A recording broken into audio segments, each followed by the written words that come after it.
Hello, friends. Welcome you all to Mission Vidya. Vidya Dadati Vinayam. This is Palanishar, and you are going to learn an application, an important topic for the students who are studying in higher secondary second language. Let's see the application. Shravan Trivedi from 6 Urjanagar, Ahmedabad wants to apply at DCUIS High School, Pardi for the post of an English teacher. Write an application on his behalf.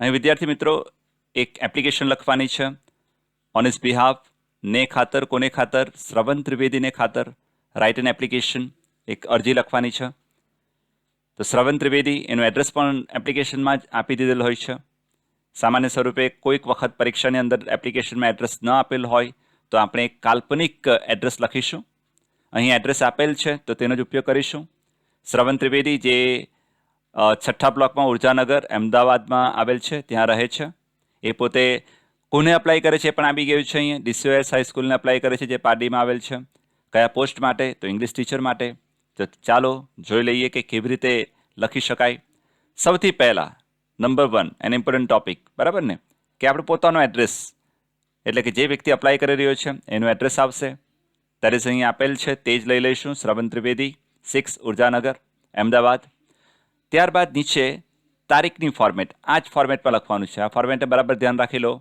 પહેલાં મહિનો આવશે ત્યારબાદ તારીખ આવશે ત્યારબાદ comma અને વર્ષ લખવાનું છે આ ઓક્ટોબર 31, 2023ના દિવસે આ એપ્લિકેશન લખી રહ્યો છે એટલે તે પ્રમાણે આપણે તારીખ લખીશું કોને લખે છે તો અહીં પ્રિન્સિપલની વાત છે નંબર 2 જેને આપણે લખવાનું છે તે આ ધ્યાન રાખવાનું છે આ જમણી સાઈડ પર છે આ ડાબી સાઈડ પર આવશે ધ પ્રિન્સિપલ અને ત્યારબાદ ડીસીયુ હાઈસ્કૂલ પારડી જો કોઈ કંપનીને લખવાનું હોતે તો અહીં પ્રિન્સિપલની જગ્યા પર મેનેજર આવતે અને એની નીચે કંપનીનું નામ ત્રીજી બાબત જોઈ લઈએ સબ્જેક્ટ વિષય લખવાનું છે application for the post of N English teacher અહીં ઇંગ્લિશ ટીચર માટે છે તો ઇંગ્લિશ ટીચર લખીએ છીએ અને કોઈક બીજી પોસ્ટ પૂછાશે તો તે પ્રમાણે અહીં એટલે આ ફોર્મેટ પણ આપણું એકદમ સેમ રહેશે માત્ર અહીં જે પોસ્ટ આવશે તે પ્રમાણે પોસ્ટ બદલાશે નંબર 4 પર તમે જોઈ લો રિસ્પેક્ટેડ સર બરાબર છે આ પ્રકારે સેલ્યુટેશન આપીએ છીએ આપણે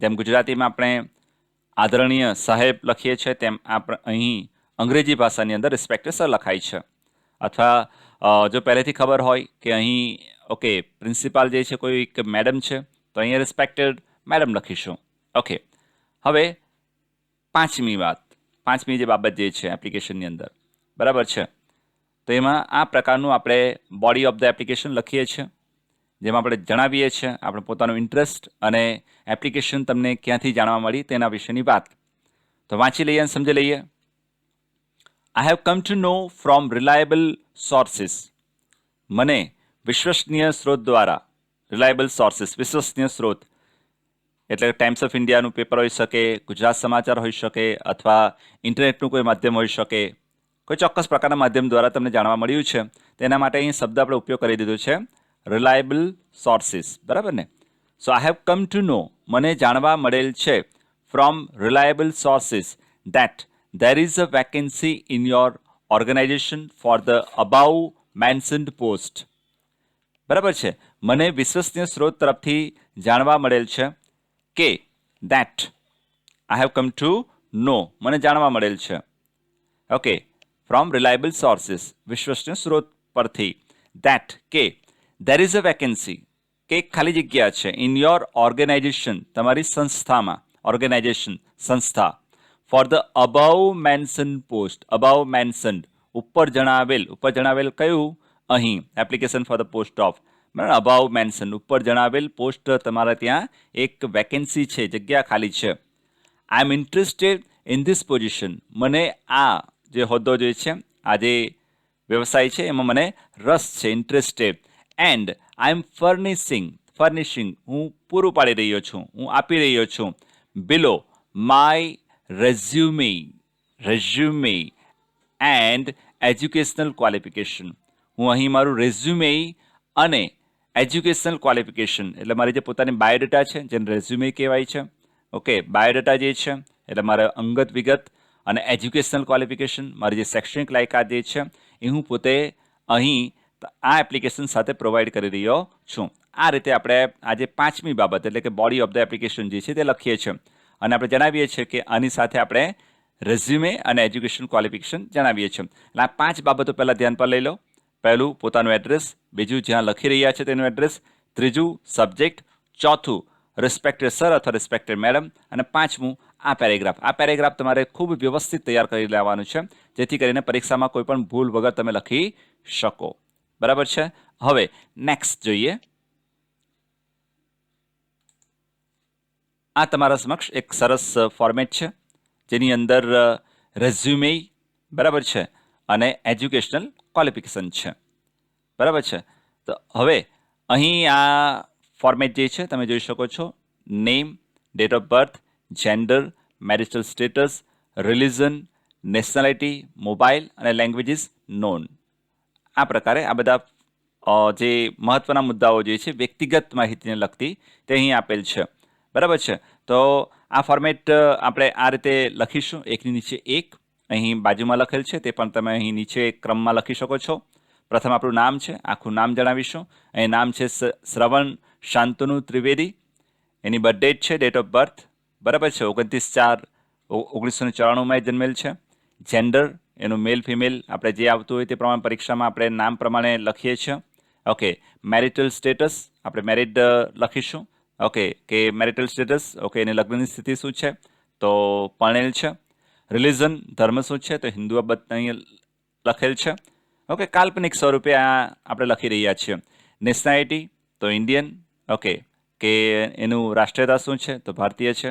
મોબાઈલ નંબર અહીં લખેલ છે. ઓકે. લેંગ્વેજીસ નોન એની ભાષા. ઓકે, આપણે એપ્લિકેશન લખતા હોઈએ ત્યારે સામેની વ્યક્તિને આપણે કંપની જણાવીએ છીએ કે મને જે ભાષાઓ આવડે છે કઈ કઈ ભાષાઓ છે તો લેંગ્વેજીસ નોન સો અહીં લખેલ છે ગુજરાતી, ઓકે, હિન્દી. અને કારણ કે આ ઇંગ્લિશ ટીચર માટે છે તો તમે અહીં લખી શકો છો ઓકે ગુજરાતી, હિન્દી. ઇંગ્લિશ ટીચરને ઇંગ્લિશ તો આવડે જ. ઓકે, એટલે અહીં આપણે લખી દઈએ ઇંગ્લિશ. ઓકે, એટલે આ રીતે આપણે કહીએ છીએ કે મને 3 ભાષા આવડે છે. ઓકે. બીજા કોઈ પોસ્ટ માટે હોય તો તમે ગુજરાતી અને હિન્દી લખી શકો છો. કારણ કે આ ઇંગ્લિશ ટીચરના પોસ્ટ માટે છે તો ઇંગ્લિશ તો એને બોલતા આવડે જ એટલે આપણે એને લખી દીધું ગુજરાતી, હિન્દી, ઇંગ્લિશ. ઓકે. હવે એજ્યુકેશનલ ક્વોલિફિકેશન બરાબર છે. હવે અહીં એક મહત્વનો મુદ્દો તમારે ધ્યાન રાખવાનો છે. ઓકે, આજે જન્મ વર્ષ જે છે બરાબર મિત્રો સમજી લેજો. આ વ્યક્તિ જન્મેલ ક્યારે છે 1994 બરાબર છે. હવે 1994 એટલે આ ઘણી વ્યક્તિઓ અહીં ભૂલ કરે છે બરાબર છે કે જન્મ વર્ષ અને એનું જે ધોરણ 10 અહીં આપણે 2009 બરાબર છે તો આ વસ્તુ મેચ થવું જોઈએ. મેચ થવું જોઈએ એટલે ઇન ધ સેન્સ જે વ્યક્તિ 1994માં જન્મેલો હોય બરાબર છે તે કઈ સાલમાં એસએસસી પાસ કરશે બરાબર ને. આ એક વસ્તુ તમે ગણતરી કરીને જોઈ લેજો. એટલે જન્મ તારીખ અને ધોરણ 10 જે પાસ કરવાની જે પરિસ્થિતિ જે છે એ ઓકે ઓરિજિનલી મેચ થાય એ પ્રમાણે આપણે આ એપ્લિકેશન કાલ્પનિક છે છતાં પણ વર્ષની ગણતરી આપણે વ્યવસ્થિત અને સાચી લખીશું એ તમે ધ્યાન રાખજો. એટલે કે સામાન્ય સ્વરૂપે ધોરણ 10મું પાસ કરવું હોય તો સ્કૂલમાં આપણે એડમિશન લઈએ તો 5 વર્ષે આપણે એડમિશન લઈએ છીએ. હવે તો 6 વર્ષ થઈ ગયા છે જોકે બરાબર ને. વત્તા ધોરણ 10 પાસ કરવા માટે આપણને 10 વર્ષ બીજા લાગે એટલે ટોટલ કેટલા થયા 15 વર્ષ બરાબર છે. તો આજે છે ઓકે 1994 એની અંદર આપણે 15 વર્ષ ઉમેરી દેવાનું છે. 15 વર્ષ ઉમેરીએ ને જે વર્ષ આવે તે વર્ષ અહીં આવે છે બરાબર છે. કાલ્પનિક છે એટલે વર્ષ આપણે મેચ કરીને લખીશું જેથી જે અરજી છે એકદમ જ બોગસ નહીં લાગે કે આપણે વ્યવસ્થિત એક વ્યક્તિએ લખેલ છે એ પ્રમાણે લાગે જે પણ આપણે ધ્યાન પર લઈશું. આગળ સમજીએ એજ્યુકેશન ક્વોલિફિકેશન બરાબર છે. તો એજ્યુકેશન ક્વોલિફિકેશનની અંદર આ પ્રમાણે જે કોષ્ટક અહીં દોરેલ છે આ પ્રકારે કોષ્ટક દોરીને આપણે લખીશું જેમાં અહીં આપણે ધોરણ 10થી સામાન્ય સ્વરૂપે બાયોડેટાની અંદર જે પણ આપણી લાયકાત છે બતાવીએ છીએ. SSC, HSC. અહીં કારણ કે ઇંગ્લિશ ટીચરની વાત છે તો BA, BEd અને MAની વાત થઈ છે બરાબર છે. એસએસસી જે છે GSEB લખેલ છે ગુજરાત સેકન્ડરી એજ્યુકેશન બોર્ડ જે ગાંધીનગરમાં આવેલ છે. આ HSCની વાત છે જે ગુજરાત હાયર સેકન્ડરી H એટલે હાયર સેકન્ડરી એજ્યુકેશન બોર્ડ બરાબર છે. 2 વર્ષ પછી આ જો અહીં વર્ષ પણ વ્યવસ્થિત મેચ કરેલ છે. ધોરણ 10 એણે 2009માં પાસ કરેલ છે, તો 2 વર્ષ પછી ધોરણ 12 પાસ કરે. આ પ્રમાણે આપણે વર્ષને મેચ કરીને બાયોડેટા સંપૂર્ણ લખીએ છીએ. ઓકે, તેને અહીં આપણે કાલ્પનિક સ્વરૂપે અહીંયા ટકા પણ લખીએ છીએ. તમે જ્યારે ઓરિજિનલ એપ્લિકેશન લખતા હોવ છો તેમાં પણ આ જ પ્રમાણે ફોર્મેટની અંદર આપણે એપ્લિકેશન લખી શકીએ છીએ. બરાબર છે. એટલે આ રેઝ્યુમે અને એજ્યુકેશનલ ક્વોલિફિકેશન. બરાબર છે. આગળ આપણે જોઈ ગયા, એને ફરી એક વખત જોઈ લો. નંબર 1, 2, 3, 4, 5. બરાબર છે. તો આ 5 મુદ્દાઓ. અને 6th પોઈન્ટ, આ રેઝ્યુમે અને એપ્લિકેશન જે છે, ઓકે, એ બંનેને આપણે એક જ નંબર આપી દઈએ, 6 પોઈન્ટ. ઓકે, એટલે છઠ્ઠા મુદ્દામાં આપણે રેઝ્યુમે અને એજ્યુકેશનલ ક્વોલિફિકેશન લખવાનું છે. હવે નેક્સ્ટ જોઈએ. હવે નેક્સ્ટ 7th પોઈન્ટ, રાઈટ ને? અહીં શું છે? એક્સપિરિયન્સ. અને આપણે નંબર 7 આપી દઈએ. ક્રમશઃ નંબર વાઇઝ તમે યાદ રાખશો તો એપ્લિકેશન લખવામાં તમારી કોઈ ચૂક નહીં થશે. એક્સપિરિયન્સ, અનુભવ આપણે બતાવીએ છીએ. સામેની વ્યક્તિને કહીએ છીએ કે હું આ જગ્યા પર નોકરી આટલા વર્ષ મારે નોકરી કરી છે, રાઈટ ને? સો અહીં શું લખેલું છે? Worked as a English teacher, worked as an English teacher, right ને? હવે ઇંગ્લિશ ટીચર એપ્લિકેશન લખે અને એની જ પછી એપ્લિકેશન ભૂલ આવે એવું નહીં થવું જોઈએ. ઓકે, અહીં અ છે, અ નહીં આવશે, પણ શું આવશે? એન. કારણ કે આ સ્વર છે એટલે, બરાબર ને? આ સ્વર છે એટલે આ થોડુંક ગ્રામેટિકલ પણ તમે ધ્યાન રાખશો. So worked as an English teacher at Jawahar Shishu Vihar Rajkot for 3 years. Okay, તો શ્રવણ કહે છે કે એ પોતે ઇંગ્લિશ ટીચર તરીકે જવાહર શિશુ વિહાર રાજકોટમાં આવેલ છે. ત્યાં એ પોતે છેલ્લા 3 વર્ષથી એણે ત્યાં નોકરી કરેલ છે અને એની પાસે અનુભવ છે. બરાબર છે. સો આ 7th નંબર પર. 7મામાં શું જણાવીએ છીએ આપણે? એક્સપિરિયન્સ, અનુભવ.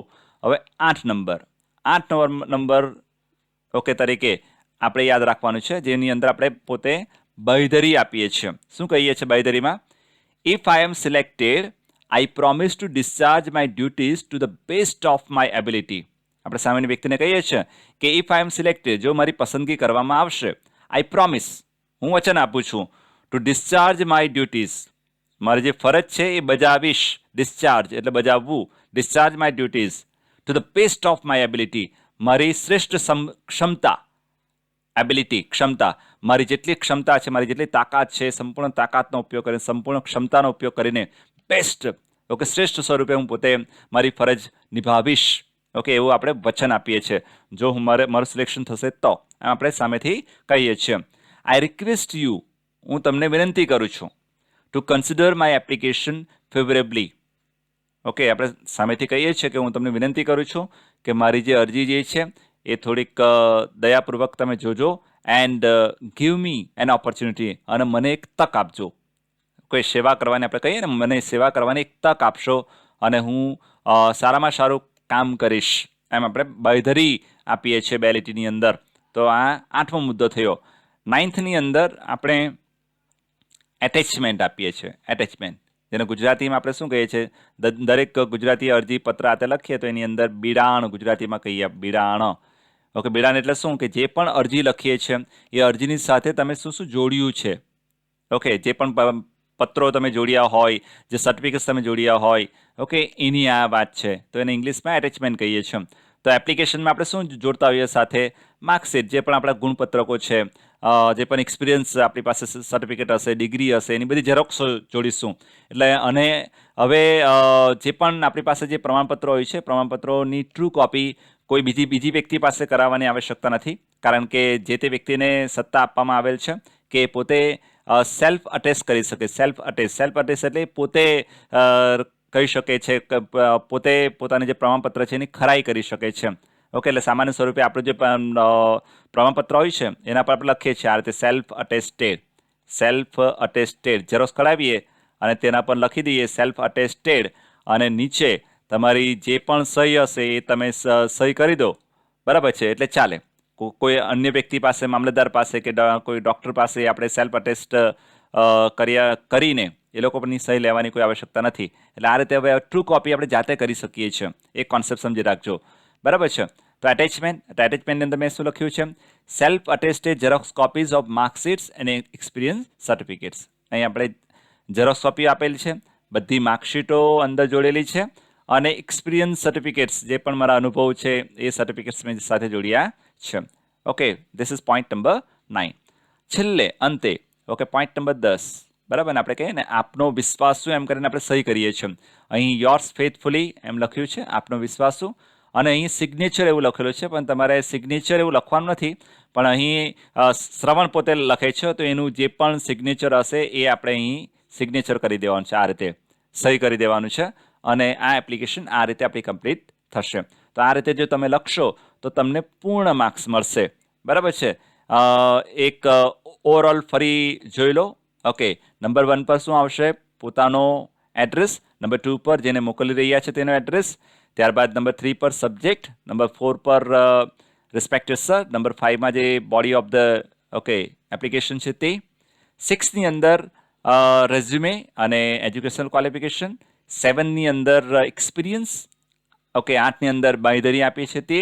9ની અંદર એટેચમેન્ટ, અને 10માં એપ્લિકેશન માટે જે અંતિમ આપનો વિશ્વાસુ કરીને સહી કરીએ છીએ તે. ઓકે, આશા રાખું છું કે તમને સંપૂર્ણ એપ્લિકેશન સમજ પડી હશે. ખૂબ સારી રીતે લખશો અને પૂરા માર્ક્સ મેળવશો. ધન્યવાદ, આભાર, વંદે માતરમ.